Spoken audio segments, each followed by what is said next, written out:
The Dogs, in association with the Greyhound Board of Great Britain.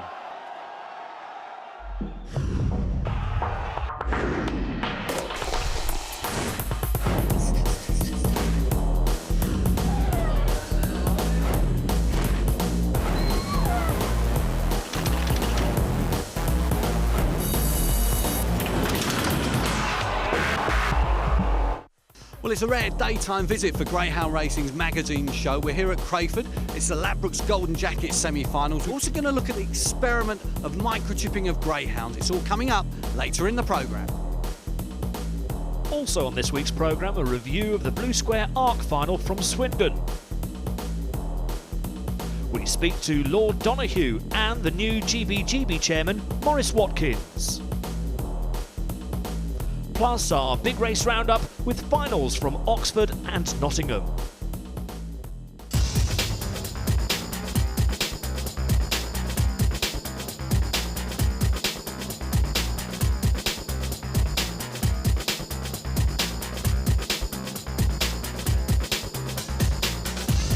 Swindon, the new home of the Blue Square Arc. Before the final, the locals were in fine voice as their hero and track record holder Wise Maldini turned over 2-7 favourite Flying Winner over 737 metres. Trainer Peter Swadden delighted by the success of his track specialist. The restaurant was bursting at the seams for this special evening at Swindon, and young and old were well fed before the main event, the Blue Square Arc. Lisbeth there, Shane Boy Luke was the warm favourite at even money from Trap 1, with Mr. Colonel, who was quickest in the semi-finals, next at 7-2, joint second favourite along with Corrick Vieri. Driving up Pal was a 5-1 shot. Lenton Express and local hope Grilla Guru were the outsiders, but all eyes were on the favourite, Shane Boy Luke. Away they go, it's walked out. 4, Grilla Guru's out fast, going to pace up here, he's going to try and lead him up. After he's racing in second comes 2, Corrick Vieri, who gets a nice run into second, and there's a big runner here. Corrick Vieri for Mark Wallace goes on. 3, Lenton Express moves up into second. Grilla Guru's got no more to give. After this comes Mr. Colonel. They go around the second last bend. Corrick Vieri still in front, leads here by a length from Lenton Express. Then comes Mr. Colonel, and going away is Corrick Vieri to win for Mark Wallace, and wins by a length and a half. Lenton Express was second, back in third, Mr. Colonel. Well, what a stunning start in 2009 for champion trainer Mark Wallace. He scooped 2 big prizes, with Bomber Bailey winning the Springbok and now Corrick Vieri capturing the Arc. Corrick Vieri, by the way, quoted at 66-1 by the sponsors for the Derby. Some 18 months ago, Lord Bernard Donoghue was charged with effectively revolutionising the sport of greyhound racing. And now that the Donoghue report has been implemented, does he deem it a success? The governance of greyhound racing and the regulation was in quite a mess 2 years ago when I did the report, and we had the committee discussing how to reform the industry. And the regulatory side was very unsatisfactory, and all kinds of concerns about welfare and various sides of the industry, promoters, regulators, disliking one another, and lots of battles. I think that seems, for now at least, to have been sorted out. They've set up the new governing and regulatory body, which my report recommended. They've done that very well and very quickly, and the new people are in place, and I'm very impressed by the new senior people running the industry. I've been into the new headquarters, and the atmosphere is totally different, whereas 2 years ago, when you talk to anyone from the industry, very rapidly they were trying to knife someone else. Now there seems to be much more harmony and much more commitment to go forward and make this wonderful sport, and it is a wonderful sport, more successful. And so I'm very pleased, feel very satisfied with what has happened. And what has happened is the formation of the new Greyhound Board of Great Britain, replacing the NGRC and BGRB. The 2 senior appointments have been Maurice Watkins as chairman and Ian Taylor as chief executive. I said to the committee quite early on that such was the background, the dysfunctional background of squabbling and backbiting, that what we needed really was a clear out, a new blood, people coming, not carrying the luggage of past battles and past disputes and so forth, and bring in new people. So I was very committed to have a clean sheet and new people of very highest calibre, and I'm very happy we managed to do that. So does Lord Donoghue feel that his report gives greyhound racing a brighter future than it might have had? I hope I've helped a little, but I think greyhound racing will still be a major sport, and it'll be a major sport because of the wonderful people in there working for it, and I especially think of the trainers and the owners, and it'll be a wonderful sport because of the wonderful dogs. And my part I'm quite privately proud of, but is really quite a small part in helping a basically great sport and industry get back on track as it deserved to do. Chief Executive Ian Taylor will discuss his vision for the future in a later edition of The Dogs. But today we hear from Chairman Maurice Watkins, a director of Manchester United, who brings a wealth of experience in the business and commercial world. He heads a team committed to ensuring greyhound racing builds and thrives, and most importantly is, well, united. One of the criticisms, I think, of the industry has been the fact that it's been too much at each other's throats, and I think what we're trying to do here is to bring it all together and to carry the sport forward. And I think looking at the representation we've got on the board, with a good mix of representative directors and independent directors, I think we've got the right people to take it on.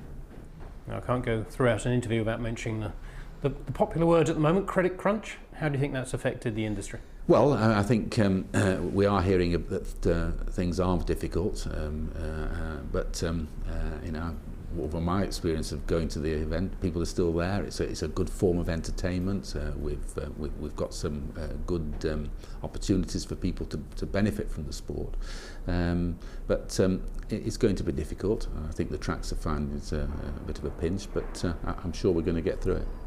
Do you think more money should be paid towards prize money for owners and trainers? Well, I think this is one of the matters we've got to consider, and as you mentioned, a credit crunch. We have to see what we've got and make sure we apply it appropriately. Of course, you're famously associated with Manchester United, a company that pays its stars millions of pounds a year to perform. And of course, in dog racing, trainers and dogs get a lot less. No, I think that's a very good point. I think, but it's what I suppose the sport earns, and in football at the moment, they are fortunate, I think, to have some very considerable TV income, thanks to Sky and others, and I think that enables the sport to pay its stars. But again, you know, there's a lot of talk in football about wage caps and keeping expense within the right limits, and I think that's important with any sport. You've got to make sure that the sport is healthy financially. Perhaps the biggest problem for greyhound racing over the last 20, 30, maybe even 40, 50 years since it started was the fact that the tracks are owned by different businesses, and here's one controlling body trying to pull all those people in the same direction, and that's never worked before. How confident are you it can work now? Well, I think it will work. I don't think the Greyhound Board of Great Britain's interests are necessarily different from its constituent parts. I think what we've had is probably two different factions, perhaps not getting on very well with each other historically, and that's one of the reasons why we've had Donoghue.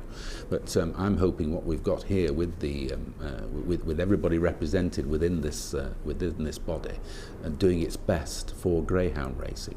It's got balance, and our objective is to do our best for the sport and to take it forward. Final question, Maurice. How committed are you to making this work? Very committed. I'd hate to have taken this job on and not done my best. And I've got a lot of involvement in different sports. I love sport. I work in sport, and I want to make this a success.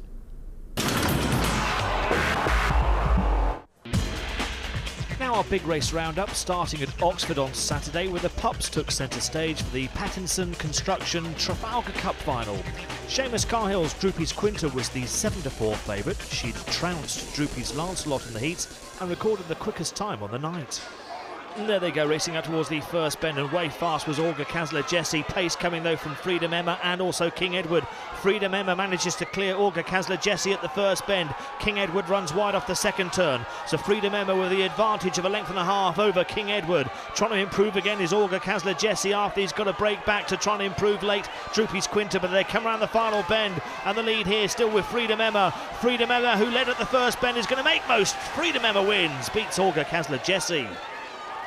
Richard Yates, Local Hope Freedom Emma, recording a time of 26.64, turning the tables on Olga Kazler-Jesse, with owner there Stuart Lockhart holding the trophy, looking overjoyed. On to Nottingham for the 3 finals last Monday, starting with the sprint, where Up Zorro, a winner in front of Sky's cameras to Wimbledon recently, sent off the 7-4 favourite. David Pruse had a strong hand in the race, Bandit Blue and also Electric Chow. Away they go, and coming out quickly was Pineapple Tommy in 4. Good pace up the inside here, Up Zorro. Now pacing up on the outer is Headed On Tyler after a slow start as they go around the bend. There's not much between Up Zorro and Headed On Tyler. There was a little bit of scrimmaging in behind. Headed On Tyler switching to the inside. Up Zorro just leading. Up Zorro wins. Well, Up Zorro going on to score by a head in the end for trainer Paul Salas and record a time of 18.16. In the puppy final, Headed On Ellis, beaten by Bandicoot Topoki in the Futurity Cup final recently, was the 1-8 favourite. Jimmy Fenwick's September puppy, Droopy's Balletti, was next at 6-1. And there they go, racing up towards the first bend here. Good start for the favourite. Headed On Ellis leads up early. Pacing up well as Apache Rambler moves up into second. Then comes Target Fly. After a slow start, Droopy's Balletti's making some headway. So they go down the far side. Headed On Ellis by a good 5 or 6 lengths already. Strings out this field. Droopy's Balletti moves up into second. After he's back in third comes Apache Rambler and Target Fly. They come around the final bend, and the lead with Headed On Ellis, who's made all and wins impressively. Headed On Ellis wins at Nottingham. Recording a very good 29.89, Headed On Ellis, boosting the form of Bandicoot Topoki, and also being aimed for this year's derby by trainer Steve Race. So on to the Caffrey's Provincial Cup final, and Windy Miller, who looked so good in the heats of this competition, was the 4-7 favourite for Pat Rosney. Barry Draper's Thurlesbeg Joker was next at 3-1. And there they go, racing up towards the first bend. Leonard Desi out quite well, but not as quick as Klockwork Kyla. That goes round the bend in front. There's terrible trouble there. Windy Miller couldn't clear Leonard Desi. Thurlesbeg Joker also badly hampered. Down the far side, and she's got a lead here of 2.5 lengths as Klockwork Kyla out in front. In second at the moment, Leonard Desi. Just checking there was Vigorous Pat for a moment. Around the outside comes Windy Miller. They come around the final bend, and it's Klockwork Kyla home for all money. She's a good 2 lengths clear. Klockwork Kyla wins. Second place, Vigorous Pat. Midland Oaks winner Klockwork Kyla causing an upset for Paul Salis. Coming up after the break, we're off to Crayford for the Ladbrokes Golden Jacket semi-finals.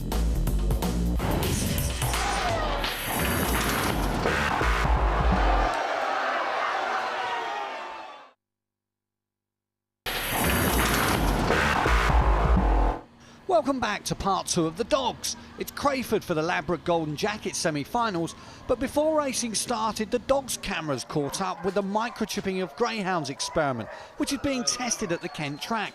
It's a Greyhound Board of Great Britain initiative, one which has certainly been embraced by Crayford's trainers. It's no different than having a simple inoculation. Stunning seconds, and touch wood, there's never any problem with the dogs. They never scream, or it's very, very simple. And can you see the benefits the scheme will bring? Yeah, I think it will be. I think it's a lot more humane and a lot more easier than actually having the ear tattoos. So, in time, hopefully they will all come over to microchipping. Microchipping is really part of the new board strategy to embrace new technology and look for efficiencies in the way that we run, govern and regulate the sport. Well, how will it help?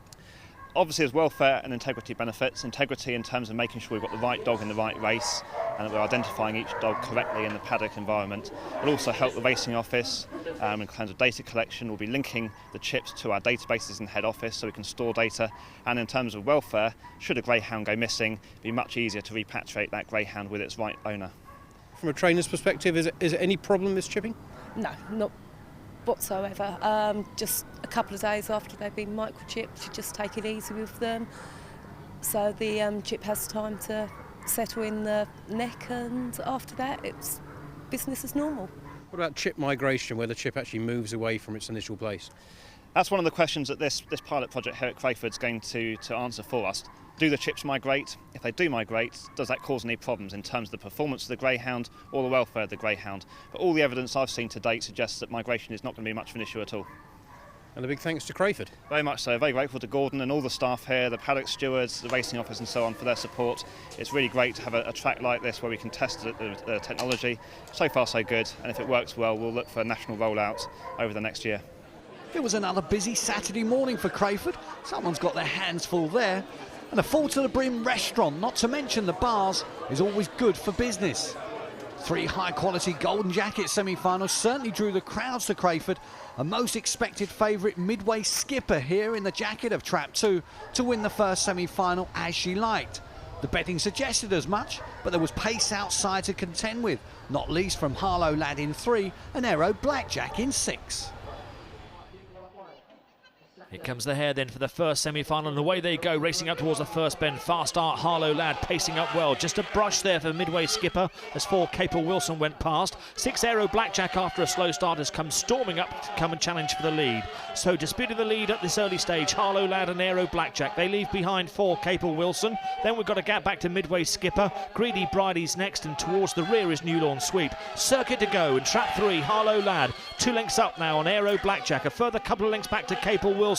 Now we're expecting a big finish from Midway skipper, the odds-on favourite, as they go down towards the second last bend. It's Harlow Lad with his 3-length lead over Aero Blackjack in second. Midway skipper making up a little bit of ground on the second last bend, but just forced to check there. So come round the final bend, it's Harlow Lad from Aero Blackjack. Harlow Lad's going to win, Aero Blackjack in second. It's tight for third, but Midway skipper fails to qualify. He is a very nice dog. He's, everything we've asked him he's done, all distances. The opinion was that he wouldn't stay if we came here, but you've seen what he's done the last twice. Yeah, very, very nice dog. How long have you had him? We've had him about 9 months now, yeah. 9 months. And he's just done everything we've asked him. He's been one of those dogs that you can't get the end of him. Yeah, very good, very nice. The second semi-final saw another short price favourite in the shape of Laurie's Options from Trap 1. In form and strong running, he too faced early pace outside with fast starting JT Holly in 2. Here comes the hare. And there they go, racing up towards the first bend. Level start, 4 Hard Beauty away fast, pacing up Delwood Emma as expected. Trying to nip through on the inside is JT Holly. There's a bit of a coming together there. Black on Air didn't get a clear run, nor did Deanridge Envy as they head down the far side. And at the moment it's JT Holly leading here from Delwood Emma. A nice quiet run for Laurie's Options up to the first bend. It's nipped round in 3rd place and looking dangerous as they go past the stands with a lap to go. Back in 4th is Black on Air. Then we've got a gap back to the others. They head down the far side final time then. And at the moment it's still JT Holly, Delwood Emma. Here comes Laurie's Option switching to the outside. After this comes Black on Air. They come down towards the second last bend. JT Holly now picked up by Laurie's Options, who comes past at the second last turn and quickens away. It's Laurie's Options the favourite, drawing clear here for Dean Childs. Laurie's Options wins. Back in 2nd place with JT Holly and close for 3rd. Yeah, he done it the hard way. Yeah, he's run well though to come from a position he was. Doesn't really break from Trap 1, but around the first bend they all seem to move off and he has a great draw there, so we'll be pleased to be in the final really. Quite a few railers in the final at the moment. Any preference for the draw? No, not really, no. Whatever he gets, he'll run well next week. Did you think when you first brought him here you'll be suited by this circuit? He's a right versatile dog, because he seems to run anywhere, bigger tracks or smaller tracks, he runs really well. He's a brainy dog, clever dog, real clever dog. The third semi-final proved the closest of the lot. Recent Irish intake Penny Sunstar shaded the betting from Bry Marden's Star, while JT Holly's trainer Paul Young was looking for a second finalist, courtesy of Droopy's Kirby in 1. And there they go, racing out towards the first bend. Fairly level start, although good early pace here coming from Penny Sunstar. That's going to go round in front. In second place moves Brimaden Star. There was some bumping there. Iron the Spirit is right at the back of the pack at the moment as they go down the far side first time. Penny Sunstar, 2.5 lengths clear from Brimaden Star racing in second.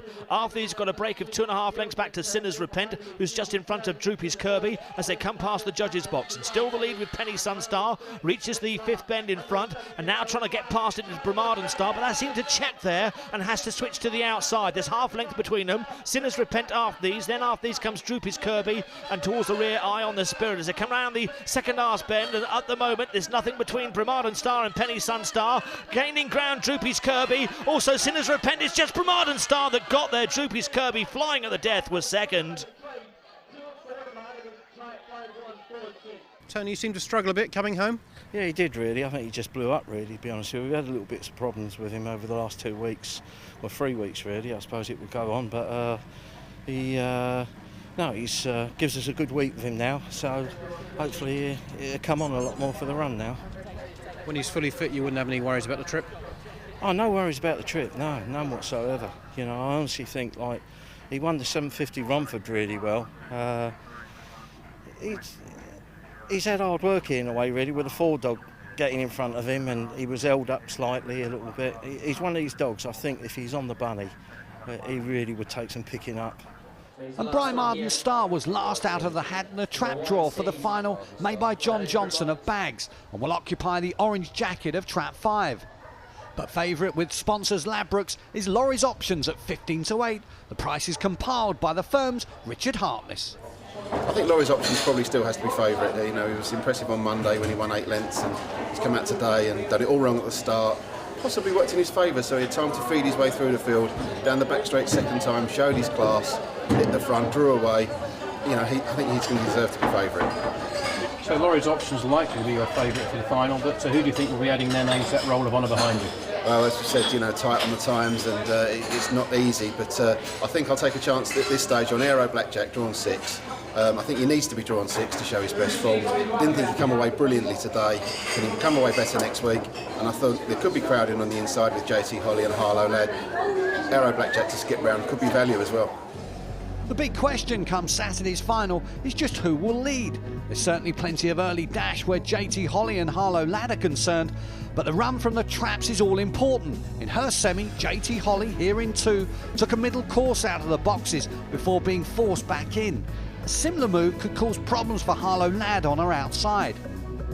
In his semi-final, Trap 5, Brimaden Star, while easily led by Penny Sunstar, paced up nicely into the turn. He kept a straight line but did cut the bend. That could squeeze up those inside or leave the way clear for Aero Blackjack. Now, form students are used to sectional clockings for 1 lap at Crayford, but these are the times to the winning line on the initial run-up. It tells us that Harlow Lad is quickest, but will he have enough to spare at the first bend to get round JT Holly? There's little to choose between Brimaden Star and Aero Blackjack, with the draw inside his rival favouring Tony Collette's dog, who's the dog's tip for the Ladbrokes Golden Jacket. A brief look at the forthcoming open races. Romford on Friday has a packed open race programme. The Ladbroke Golden Jacket final from Crayford is live in the betting shops on Saturday morning, and the Golden Crest semi-finals are being run at Poole in the evening. There's also opens at Monmore, Shawfield and Sheffield. Coventry stage opens on Sunday evening, whilst Nottingham and Romford have the best action on Monday. For all the latest results, visit our website, thedogs.co.uk. Next Tuesday, we're live from Wimbledon for a terrific card, the highlight of which is the Racing Post Juvenile Championship. Join us then.